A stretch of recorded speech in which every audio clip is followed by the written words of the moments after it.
senior citizen na kami sang bana ko.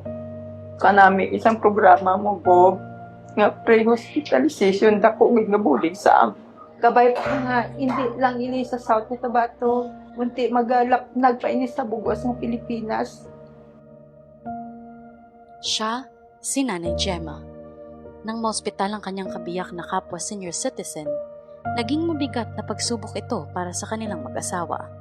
Ngunit sa pamamagitan ng Cashierless Hospital Program o libreng pagpapagamot sa ilalim ng administrasyon ni Governor Tamayo, naging magaan ang kanilang pinagdaanan at muling nagkaroon ng pag-asa. Naibad ang ako bana. Na-admit sa provincial hospital. So wala gid kami kwarta. Pero salamat gid sa programa ni Gov na libre ang hospitalization. Na CT scan siya na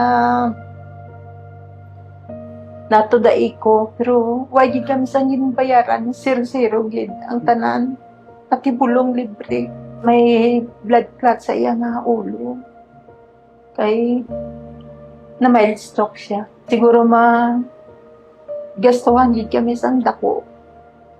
Wala ini nga programa ni Bob, makasilingid ako nga sa amon nga sitwasyon. Senior citizen na kami sang bana ko. Kanami isang programa mo, Bob. Kabay pa nga, hindi lang ini sa South Cotabato, munti magalapnag pa ini sa bugos ng Pilipinas. Nga, abuligan gida ang mga katawan, ang mga pigado nga tao, ilabi na sa health.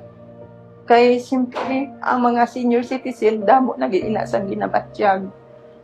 So, salamat sa pre-hospitalization ko.